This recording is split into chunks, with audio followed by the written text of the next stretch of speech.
Hello, hello, everybody. Let me first do a little bit of a technical check. Hey, I have quite a lot of sound in my presentation, so we need to make sure it works. Sound check. Yay. How's the volume? Sound check. Everything great? OK, cool. Now we're ready to start, and I want to talk to you about accessibility. Interestingly, today is the Global Accessibility Awareness Day. So it deserves a round of applause.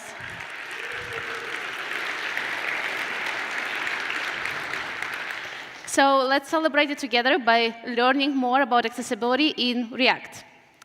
Accessibility is all about ensuring equal access for people with disabilities.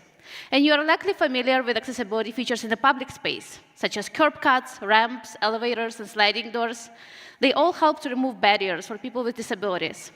But similarly to how curbs can create challenges for somebody using a wheelchair, a lot of the features of our digital products can create barriers for people using assistive technology, like a screen reader, voice control, switch device, or Braille keyboard. And in this talk, I will cover some basics of accessibility on the web, and then we'll explore several examples on how we can avoid creating accessibility bottlenecks in React applications. But we've got quite a lot to cover, so let's dive right in. And first, let's start with some foundations. When web pages get rendered, HTML is parsed by the browser and is transformed into a DOM tree, out of which browser builds visual UI that you can see and interact with.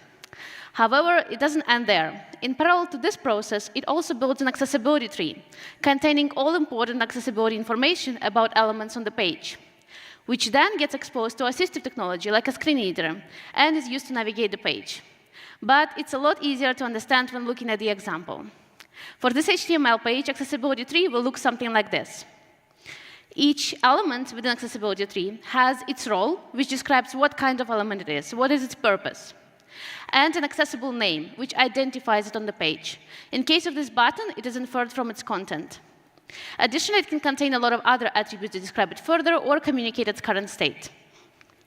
Now, this whole tree is exposed to the assistive technology by the browser via a special API, and will be used to navigate the page. Let's see what that might look like. Page. Web content.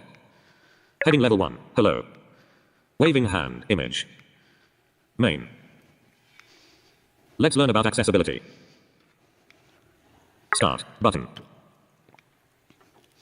As you can hear, Screen Reader announces information straight from the accessibility tree. It uses accessible role and accessible name to describe elements on the page. And while in this example we navigated the page sequentially, Screen Reader users have a lot of shortcuts to navigate page by headings, links, interactive elements, and so on. And this is exactly why using semantic HTML is so important. Semantics convey meaning. While we could have created same-looking page just by using some divs in our markup, it would have made it impossible to navigate and interact with. And there are over 100 different HTML elements that we can use that all come in with built-in semantic roles, states, and other attributes. And by using them, we can get a lot of built-in behaviors for free, but also made our code more meaningful and accessible. However, sometimes for modern UIs, native HTML might not be enough. So in those cases, we can use ARIA. ARIA stands for Accessible Rich Internet Applications. And it is a spec that defines a set of HTML attributes that we can use that give us granular control over accessibility tree. For example, we can override accessible role of the element using role attribute. However, it's important to note that all of the ARIA attributes only provide semantics. They don't modify behavior or appearance in any way. So if we were, let's say, set of role of a button to the div, yes, it will get updated in the accessibility tree and will be communicated to the user as a button, but it won't make an actual focusable, pressable button out of this div. So we would need to implement it ourselves by adding some functionality in CSS and JavaScript. And we can generally treat ARIA as a promise. We are promising to the user that this div is supposed to be a button, and it's important to deliver on this promise. So in most cases, it's easier and more accessible to just use native HTML. It is even noted inside the ARIA spec. Essentially, the spec says, don't use ARIA unless you absolutely have to. However, where ARIA shines is implementing patterns that aren't supported in HTML yet, like tooltips, tabs, combo boxes, and so on. Additionally to roles, what we just discussed, there are also a bunch of other ARIA attributes, all prefixed with ARIA-something, that you can use to set state and other properties for elements in the accessibility tree. In a way, using ARIA is like performing precision surgery on top of the accessibility tree. It gives us as developers a lot of power, but well, with great power often comes great responsibility, and research shows that pages that use ARIA have more accessibility errors than pages without, which just shows that this amount of control, it's easy to mess things up. So generally, when you use ARIA, you need to be careful, use it only where necessary, and be responsible when doing so. Now, here we've talked about assistive technology, how it works on the web, accessibility tree, semantic HTML, ARIA. We are ready to dive into some examples I wanted to cover. And let's start with the first one, which is icon buttons. If we have a button with an icon usually serves purely decorative purpose. However, icon itself would be getting announced, which also is not necessary, but also can sound confusing. To prevent it, we can hide it from the accessibility tree. To do it, we can use ARIA hidden attributes. Everything inside will be excluded from the accessibility tree, therefore won't get announced to the user. But often in modern UIs, to fit more different actions on the screen, we use buttons without any text label at all, with only icon to communicate its purpose. In this case, button wouldn't have any accessible name, so screen reader wouldn't know how to announce it. Button. We can set this accessible name by using ARIA label attribute. And this is probably something you've seen a lot. However, it also has some limitations. For example, in most browsers, it won't get translated if translation feature is on. So I would like to show you a better way. We can add a button, a label within the button, as we usually would, and then hide it from the visual UI. This way, we also will be following that first rule of ARIA that we talked about by not using ARIA. However, our usual hiding techniques, like display none, will actually exclude elements from accessibility tree too. So we need something different. There is this visually hidden technique that we can use, which is basically the CSS snippet that shrinks the element and hides it out of the view. In this case, it will still stay within the accessibility tree and can get announced to the user. Edit post button. And this is a very common pattern, so I would suggest to extract it into a separate component, like visually hidden here within your design system, which makes it a lot easier to reuse, but also makes the code more readable. Now, by implementing icon buttons, we learned how to hide things. We learned how to hide decorative elements, like icons here, from the accessibility tree using ARIA hidden attributes, and we learned how to hide elements from the visual UI using visually hidden technique. Now, in our next example, let's talk about accessible text inputs. Input needs labels, because imagine filling a form like this. It seems confusing, right? Unfortunately, this is the experience for a lot of people using assistive technology today. So it's important to implement inputs accessibly. There is HTML label element that we can use, and when positioned near the input, it will already visually convey the information. But if we listen to the screen reader, edit text, blank, you can see that it doesn't pick it up. To understand why, let's look into the accessibility tree. We can see that this input doesn't have any accessible name, which is exactly what screen reader uses to announce elements. And this is because screen reader doesn't know that this label belongs to this input. To fix it, we need to explicitly connect label element with the input element using foreign ID attributes.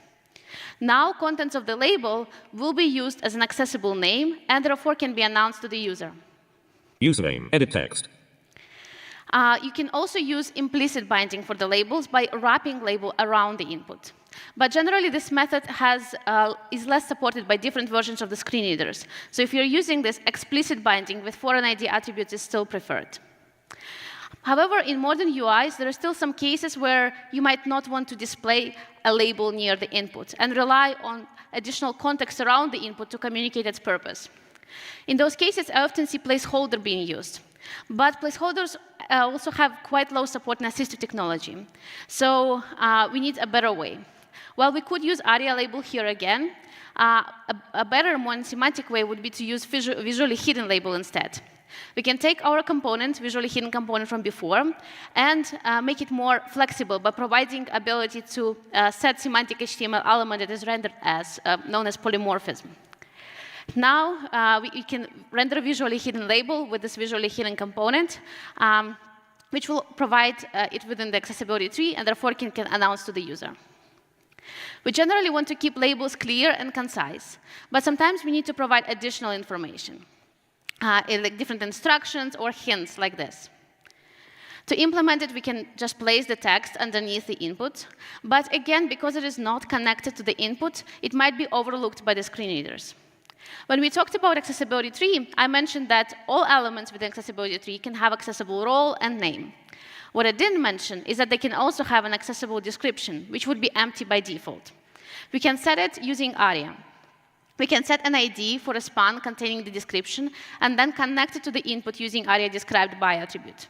Then, contents of the span will be used as an accessible description, which is typically announced to the users after a pause, like this. Username, edit text. Must be between 3 and 20 characters long. As you've noticed, we often need to use IDs to connect different elements together for accessibility. And because IDs need to be unique, it can create some challenges. So to make it easier, React has a super useful hook called UseID.